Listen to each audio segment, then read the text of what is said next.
26-27 প্রসঙ্গ তামাক কর প্রত্যাশা ও ব্যাপ্তি। Global adult tobacco survey gas 2017 অনুযায়ী বাংলাদেশে 35.3% অর্থাৎ প্রায় 3,78,00,000 প্রাপ্তবয়স্ক মানুষ তামাক ব্যবহার করে থাকে। এর মধ্যে প্রায় 2,20,00,000 ধোঁয়াবিহীন তামাক ব্যবহারকারী এবং 1,92,00,000 ধূমপায়ী। তামাক অসংক্রামক রোগ ও অকাল মৃত্যুর অন্যতম প্রধান ঝুঁকির কারণ। টোবাকো অ্যাটলাস 2023-এর তথ্য অনুযায়ী তামাকজনিত রোগে দেশে প্রতি বছর প্রায় 2 লক্ষ মানুষ অকাল মৃত্যুবরণ করে। প্রস্তাবিত জাতীয় বাজেট 2026-27 কর আরোপ ও মূল্য বৃদ্ধি, প্রসঙ্গ তামাক কর প্রত্যাশা ও প্রাপ্তি সংবাদ সম্মেলন জাতীয় প্রেস ক্লাবের আয়োজনে ঢাকা আহ্ছানিয়া মিশন।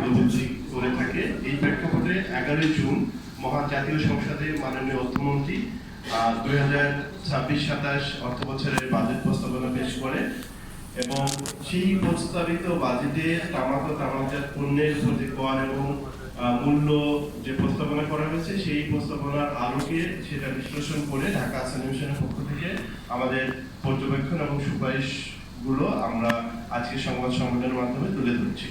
কর প্রস্তাবনার ক্ষেত্রে সিগারেটের ক্ষেত্রে যদি বলি তাহলে প্রস্তাবিত 2026-27 অর্থ বছরের বাজেটে তামাক ও তামাকজাত পণ্যের ক্ষেত্রে সব ধরনের সিগারেটের দাম বাড়ানোর প্রস্তাব করা হয়েছে।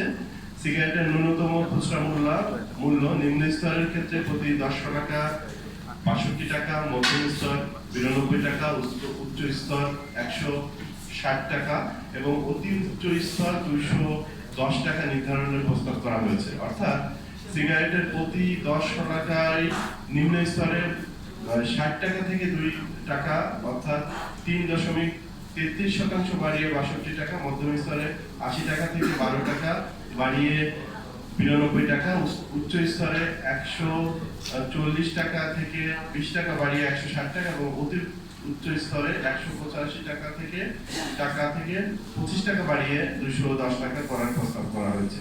এতে করে স্তরভেদে প্রতিটি সিগারেটের দাম যদি বলি তাহলে 20 পয়সা থেকে 2.5 টাকা পর্যন্ত বাড়ানো হয়েছে। তবে দেশে খুচরা পয়সার প্রচলন না থাকায় প্রকৃতপক্ষে প্রতিটি সিগারেটের দাম বাড়বে 1 টাকা থেকে 3 টাকা পর্যন্ত।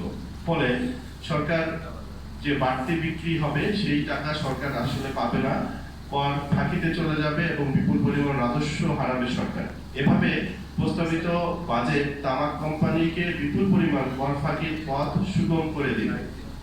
বর্তমানে সিগারেট বাজারে 75% নিম্ন স্তরের দরিদ্র ও তরুণ জনগোষ্ঠী।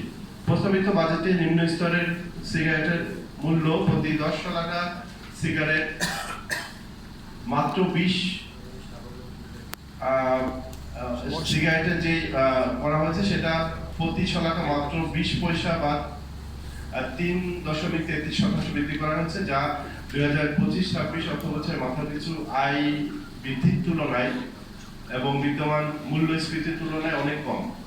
মাথাপিছু আয় বৃদ্ধির হার হচ্ছে 10.3%। এই হারে দাম বৃদ্ধি তামাকের ব্যবহার হ্রাসে কার্যকর ভূমিকা রাখতে ব্যর্থ হবে, কেননা মাথাপিছু আয় বৃদ্ধি